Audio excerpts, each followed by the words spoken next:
Good morning, family. Good morning. October 26, 2025. Ang gawa, ang pamagat, ang ulat ni Pedro sa iglesia sa Jerusalem. 11:1 hanggang 18.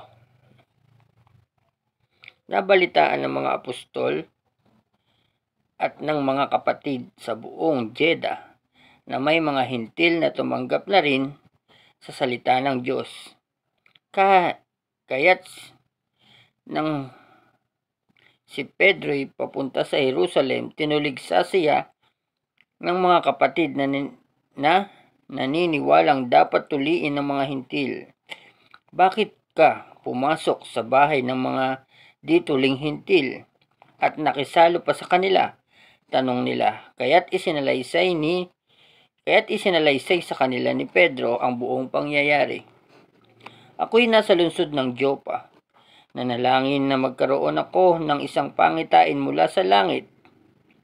Ay ibinaba sa kinaroroonan ko ang isang tila malaking kumot na nakabitin sa 4 na sulok.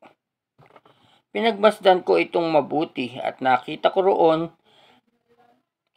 ang iba't ibang uri ng hayop lumalakad at gumagapang sa lupa, mababangis at mga lumilipad. Pagkatapos ay narinig ko ang isang tinig na nag-utos, Pedro, tumayo ka, magkatay ka at kumain. Subalit sumagot ako, hindi ko magagawa iyan, Panginoon. Hindi ako kumakain ng anumang marumi o di karapat-dapat. Muli kong narinig ang isang tinig mula sa langit. Huwag mong ituring na marumi ang nilinis na ng Diyos. 3 ulit na nangyari iyon at pagkatapos ay hinila na pataas ang lahat ng iyon. Nang sandali ring iyon dumating sa bahay na tinutuluyan ko ang 3 lalaking isinugo sa akin buhat sa Cesarea. Sinabi sa akin ng Espiritu, sumama ako sa kanila kahit sila'y mga hintil. Sumama rin sa akin ang 6 na kapatid na ito at pumasok kami sa bahay ni Cornelio. Isinalaysay niya sa amin na nakakita siya ng isang anghel na nakatayo sa loob ng kanyang bahay at sinabi raw sa kanya, magpadala ka ng mga sugo sa Joppa at ipasundo mo si Simon na tinatawag ding Pedro. Ipahahayag niya sa iyo ang mga salita na kinakailangan mo upang ikaw at ang iyong sambahayan ay maligtas. Nagsisimula pa lamang akong magsalita ay bumaba na sa kanila ang Espiritu Santo gaya na nangyari sa ating noong una.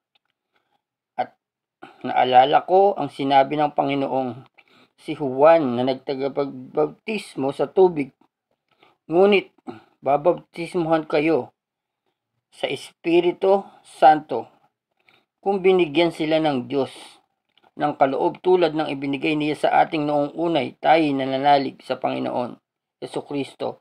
Sino ako para hadlangan ng Diyos? Narinig nila ito. Tumingin sila ng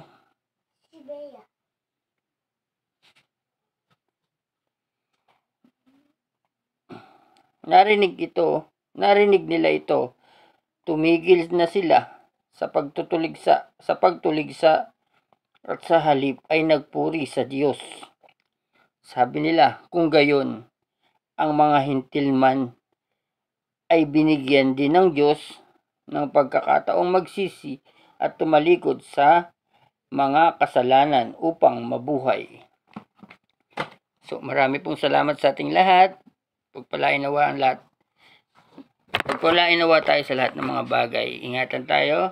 Ang lahat ng mag-iingat sa atin na ingatan. Pagpalain na magpapala sa atin sa pangalan ni Jesus.